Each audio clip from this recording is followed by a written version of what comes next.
Magbablog tayo, magbablog tayo.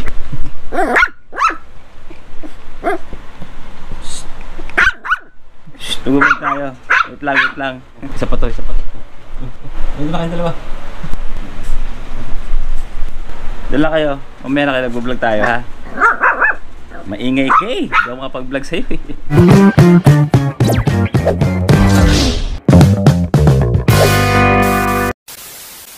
Magandang umaga, tanghali, hapon, gabi. Kung oras man trabaho ng mga pangat at ingay ng tuta natin. Madaling araw mga pangat. 5 AM mga pangat, may pupuntahan tayo. Igising lang natin actually. Ayo, samahan nyo lang kami ngayong maghapon. Kung ano man yung gagawin natin maghapon. Magpapamassage kami at kukatay mga pangat ng OEC ngayon, no? Pagkatapos magpamassage at kung ano pa yung mangyayari. Hindi ko pa alam kung ano yung magagawa natin ngayong maghapon. At yun mga pangat, malapit tayong bumalik papuntang UAE, no? Kulang talaga mga patang isang buwan na bakasyon.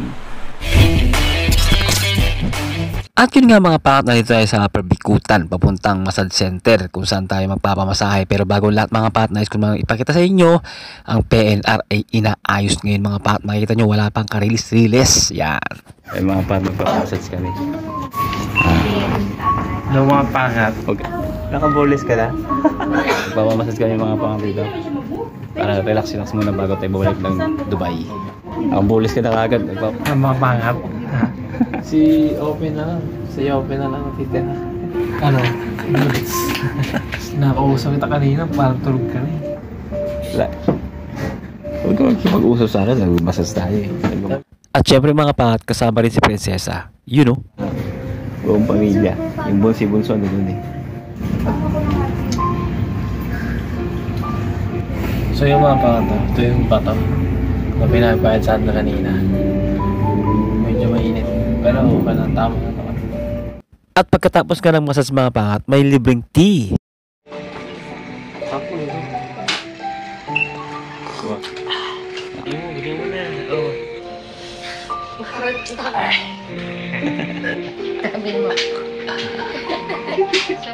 At maya pa ilubas na rin si Bunso.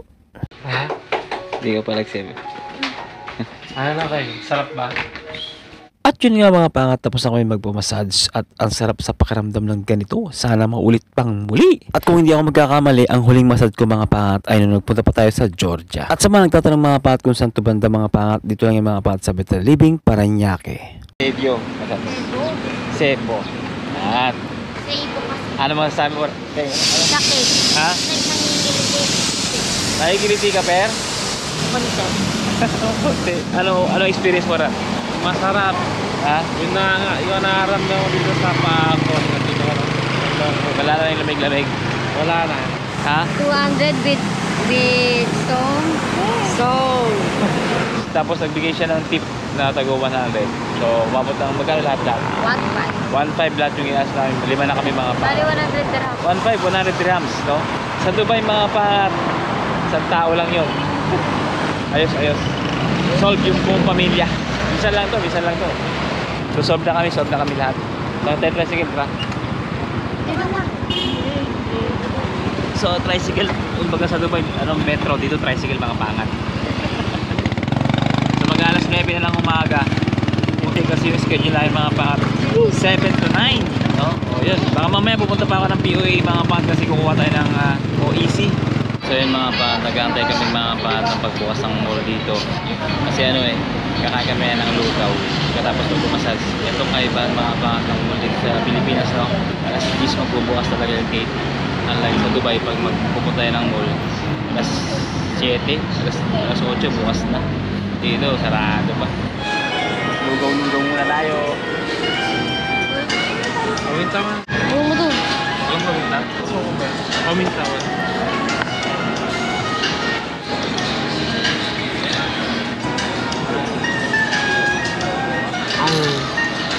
Oo nga.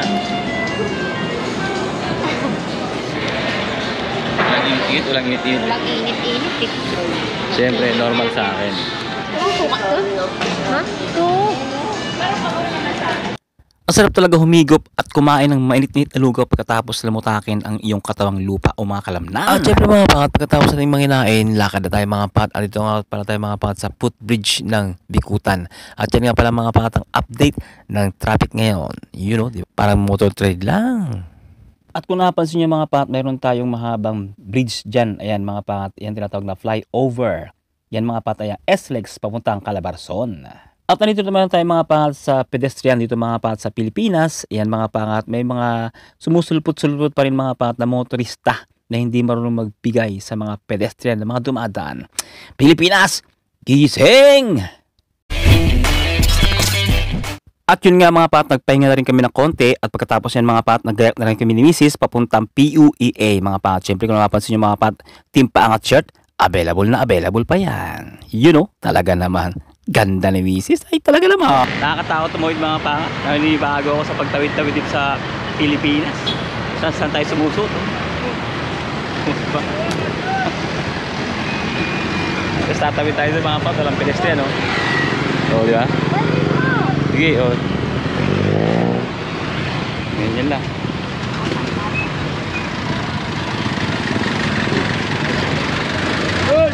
Ganito lang yung pagtawid-tawid dito. Nakakatakot.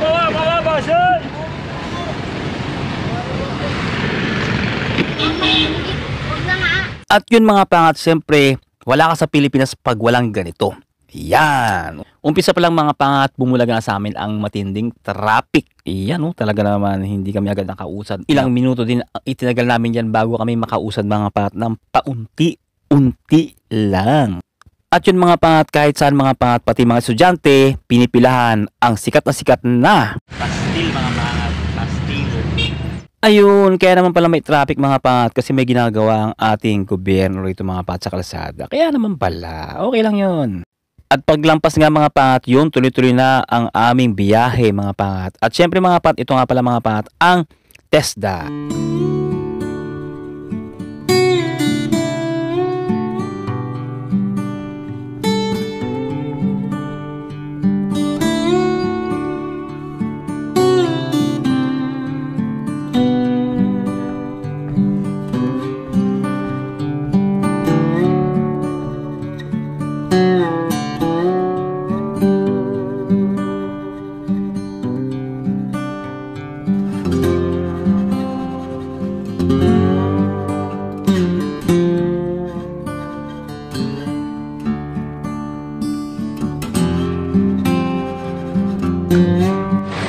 So yung mga pangat, nakarating tayo ng Mantrig ngayon. Time check muna tayo. Yun. Alas 12 na mga pangat. Actually, umalis sa bahay alas 11. Nakarating tayo mga pangat. Alas 12, isang oras na mga pangat. Kung sa Dubai ito mga pangat, yung biyaheng isang oras, nakarating tayo ng Marina. Sakay na tayo ng MRT, no? Metro train ng Pilipinas. Yan. Sa mga hindi taga Maynila, ito mga pangat yung Mantrig. Yan. May fountain pa. Siyempre yung ating may bahay, nakating Paangat shirt yan. Diba? Petalo! Ito nga pala mga pat yung Magallanes ha. Magallanes. Yung maraming tulay-tulay. Ayun o. May tulay dyan. Tulay. Tapos sasayarin tayo ng tulay. Yan. So yung mga pat, nakita nyo mga pat yung vlog natin sa ikutan no. Kanina. Sarado yung PNR. Dito tingnan natin kung sarado yung PNR dito mga pat. Alam ko ginagawa yung PNR ngayon eh. Tingnan natin yung mga pat yung PNR dito ang ginagawa din. O yan, sarado rin mga pat. Walang release. Wala rin release. Kabilaan yan. Kabilaan. Tingnan natin kabilaan. Ayan o. Diba? Walang release mga pat. Ginagawa. Inaayos. Kaya nung sa bikutan tayo kanina, diba? Let's go. So yung mga pangat, nagugutom yung ating may bahay kasi mga pangat. Alas 12 at tanghali na kasi mga pangat. Actually kumain kami ng lulo kanina pero nalusaw na. Kain mo tayo? Ha? Ay. Bakit? Tanghalian na eh. Gutom na. Gutom mo tayo mga pangat sa Alpalan. Ano? Alpalan Mall.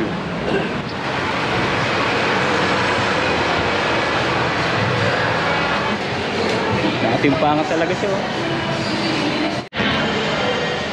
Jollibee number 10 naka-order na minsan lang, hindi pwedeng araw-araw at lagi-lagi. Unang-una, medyo delikado sa health. Pangalawang magastos. At yun mga pangat, nagbabalik sa akin sa alaala nung unang mga panahon na magliligawan pa lang kami ng ating may bahay mga pangat. Pero mga pangat, syempre yung mga unang panahon, hindi pa lang ganito mga pangat. Glorieta pa lang ang ating napapasyalan. At wala pang metro train noong mga panahon na yun mga pangat. Inaayos pa lang. Mga pangat, dito tayo papasok tayo ng metro. Ay, MRT pala. MRT sa Pilipinas. At mula nga sa taas ng metro train station, makikita nyo mga pangat na moderately ang trapiko. At syempre mga pangat, magbabayad na si Mrs. ng ticket naming dalawa. You know? At syempre mga pangat, tatayin natin kung paano ang proseso rito. Nalimutan ko na eh. Yun, pala. Hinahantay ko bumukas eh. Hinahantay ko bumukas. Ha? Kayo ba? Oo. Kalalabas na natin ng metro station ng Ortigas. Yan. Dito tayo mga pa sa Ortigas ngayon. Lalakad na lang tayo papuntang PUEA. Boom. Yeah, let's go, let's go, let's go. Moderately ang traffic. So yung mga pa, makwento ko lang. Siyempre, matagal tayo sa Dubai mga pa. Pero yung metro ng Pinoy, dito sa may Pilipinas, yung metro MRT, mabango siya mga pangat, in fairness. Amoy conditioner na cream silk. Hindi ka kaya sa Dubai na maganda yung metro, pero siyempre halo-halo yung amoy dahil nagawa ng iba't ibang lahi ngayon nandito, no? Ano lang yung mga pangat na pag-uusapan lang natin. Hindi naman tayo naninira o hindi naman natin kinukumpara na nga. Ibig sabihin ko, ganun lang, yung observation lang natin, no? Actually, matagal na tayo sumasakay ng metro noon nandito pa tayo sa Pilipinas noon, di ba? Nanibago lang kasi siyempre medyo masikip siya ng konti, pero mabango mga pangat. Tsaka isa pa mga pangat yung napansin ko dito mga pangat, no? Sa SM Bikutan, no? Tapos dito nung kumain ko sa Jollibee, may napapansin ako mga pangat na matatandaan na nagtatrabaho. So which is a good thing, no? Na unti-unting nawawala yung discrimination. Kasi nakita ko doon sa may SM Bikutan, yung mga janitor, yung mga cleaner, may edad na, no? Okay yun, okay naman yun. So which is good thing naman na dapat tinatanggap na talaga yung mga ganun sa trabaho. Kasi kaya pa naman kaya naman magtrabaho no? Kaya naman ibigay yung quality ng trabaho, bakit hindi tatanggapin, no? So mas maganda. At saka dito mga pa sa Jollibee nung ito ngayon yung kaya namin sa may Magallanes. So nakita ko mayroon dong waiter sa Jollibee na may edad na. So natuwa ako mga pa dahil unti-unti na nawawala yung discrimination pagdating sa age limit, no? So okay yun. At para sa akin, maganda yung ganong klaseng pamamaraan, gawa ng yung mga ganong kalanayan natin, no? Na nag-waiter, no? Naglilinis o nag-pick up ng mga pinagkainan, yung mga ganon. So pwede naman kahit hindi ka naman nakapag-aral doon, kahit high school graduate ka lang doon, di ba? Pwede silang mag-hire ng college degree pag nasa loob ng mga nung kusina, yung pinaka-cashier, yung mga ganon, yung mga nag-ano ng order, nag-take ng order, yung mga ganon, kasi talagang medyo kailangan mo umabot ng computer, di ba? May mga technical terms sila sa loob, na kailangan mo talagang pag-aralan. Yun dapat ang mga college level, kahit grade 12, kaya na yun mga pangat, yung mga ganong klaseng trabaho. So yun lang naman na obserbahan ko. So far so good naman. At ngayon pupunta tayo ng PUA, malapit na tayo mga pangat. Robinson Galleria. Yeah. Siya nga pala mga pangat, dati dito nagtatrabaho si sa PUA dati. Nung hindi pa tayo nakakapag-Dubai, no? Tama ba yun? Dubai, Japan? Oo, Dubai. Ako na 10 years nga ako yun sa Pilipinas noon. Nagtatrabaho din siya, nagtatrabaho din ako sa Pilipinas. Pagoda, maaga mo papasok. Gabi ka na nakakauwi kasi lakad pa lang. Isang stasyon na ata ito.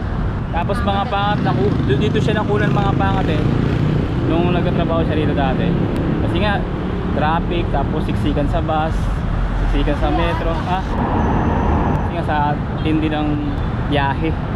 Bago pa yung bunso namin, babae rin sana yun yung pangatlo. Kaya lang nakakunan siya dito. Sa biyahe, natagtag sa biyahe mga pangat. Ayan! Kumukross over si kuya. Mapat, malinis na rito oh. Kung napapansin nyo, malinis na no. Dati maraming rito maraming paninda rito Ay, malinis na Ay mga pa, pasok tayo mga pa sa loob. Diretso na tayo. Nagulobat na yung ating GoPro. At syempre pagpasok ko mga pangat, pumila agad ako sa Migrant Workers Processing Division.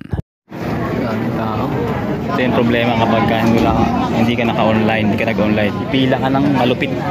Pipila ka ng mahaba ng pila. Yun, marami. Kaya kailangan susunod, mag-online na lang tayo. At kung mapapansin nyo mga pangat, ang walk-in at ang online appointment ay magkaibang pila. At syempre mas konti sa online appointment. Sabi na tayo. I-discuss ko sa inyo yung mga bagay na nangyari.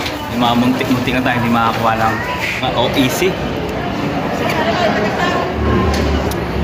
Tayo. Exit. So yung mga pangat, kaya na pa kami naglalakad. Mapansin ko lang na walang ganong bus, no? Ayun, no? Dati, ano yan eh, kumbaga puro bus dito, maririnig ko, puro bus. Ngayon walang bus eh. Kaya back to MRT tayo, sakay tayo ng MRT. Kala ko makakapag-bus tayo pa uwi, hindi pala. So di ko alam kung saan tayo sakay ng bus eh. So dahil wala, back to MRT na lang tayo. Yan, diba? At syempre mga pat, sa pagkakataong ito, susubukan natin sumakay ng elevator dito sa Pilipinas ng MRT. At medyo madilim ang panahon mga pangat ha, mukhang uulan. Yun, 20 pesos. Yan, araw.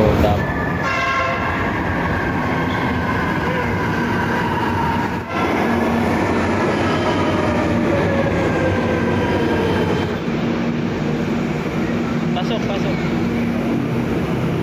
Yun. Tayo mga pap, mali yun. Yun, diba? Mali sa Pilipinas. Yan. Yun. Crunchy. Mahal to. At yun mga pat, dito sa Port Bonifacio at mula sa footbridge ng Port Bonifacio tanaw mga pat ang SLEX. Ayan o, diba haba. Yan, Taguig pa rin ito mga pangat. Taguig City, Port Bonifacio. Yan, diba? Western Bikutan. Yun. Sabit, nakashoot sabit. Mahirap mag-commute. Kasi dahil pagbabago dito sa Pilipinas, kaya nakakalitong magbiyahe-biyahe, no? Eh, itong may bahay natin, hindi naman ito naglalabas din ng bahay. Pati siya, kala mo galing bakasyon, no? So yung mga pangalan dito tayo mga pan sa bahay at nakauwi natin, medyo nakakapagod talaga bumiyahe mga pan sa Pilipinas. Ay, talaga naman. Kumuha lang tayo ng OEC mga pan, inabot na tayo ng maghapon. So, isang minuto na lang, mag-alas 6 na mga pan. Ganun kalupe. So anyway, ganun pa man, ito yung pag-uusapan natin mga pat regarding dun sa pagkuha ng OEC, no? Karoon tayo ng problema, nagka-aberya tayo, medyo hindi ako naging aware sa mga bagay-bagay ng pagkuha ng OEC. Medyo nakalimutan ko kasi mga pangat na kailangan pala natin na kontrata. Kasi masyado ang kumpiyansa na ang kailangan lang natin is ang ating passport at Emirates ID. Bagamat continuous tayo sa ating company na 8 years, so kinakailangan pa yun ng kontrata mga pangat. Tayo na yung tinatawag, pinakita ko yung passport and Emirates ID natin. So hinanap ka agad sa atin yung kontrata. At sabi sa akin, hindi daw nila mapaproceed kapag wala kang kontrata. Kinabahan talaga ako ng malupitan, no? Sabi ko, nakalimutan ko po yung kontrata ko. So buksan mo yung e-pass, yun, doon mga pangat. Ganon siya ka-importante yung e-pass na kahit nandito ka sa Pilipinas at nakalimutan mo yung kontrata mo sa UAE o wala kang kontrata sa mobile mo. Kapag may e-pass ka or UAE o ICP, yun mga pangat, kung meron kang ganon is mas maganda, madali mo makikita yung kontrata. So dahil wala akong ganon, nataranta talaga ako mga pangat kanina, so medyo nagpanik tayo ng bahagya. Good thing sa mga pangat dahil may nag-aalok ng free wifi, no? Shoutout sa'yo ate, kung sino ka man, no? Alam mo na kung sino ka, sana mapanood mo itong vlog natin. So nakakonect tayo mga pangat. So ang ginawa ko na lang mga pangat, try ko mga pangat mag-install. So hindi na ako makapasok dahil nga mga pangat, hinahanapan tayo ng OTP.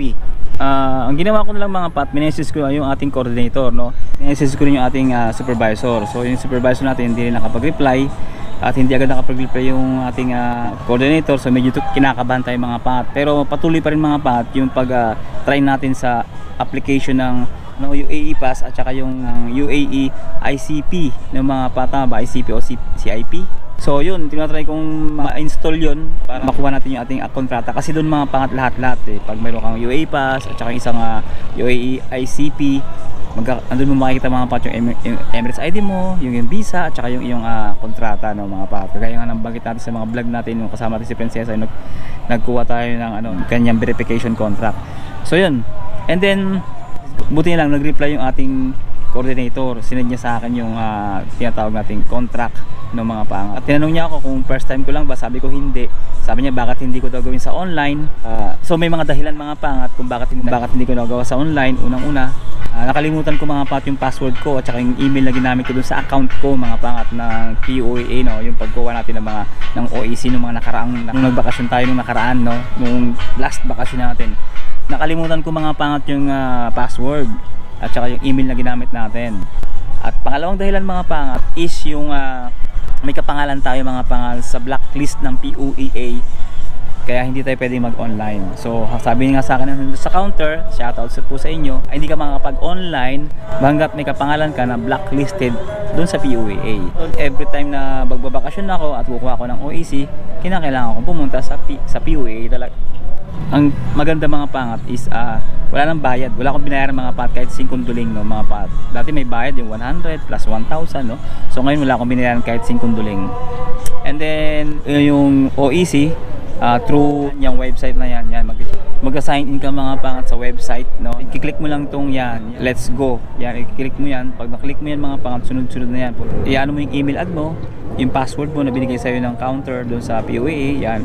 Yan, pag na-login mo na yan, siyempre pupunta ka mga pangat sa my link, tapos balik manggagawa. Tapos pwede mo nang ipaprint yung iyong OEC. So simple lang sana mga pat, wala naman sana siyang problema kung mayroon lang akong kontrata, mabilis lang sana mga pangat. So yun lang sa mga babalik, no.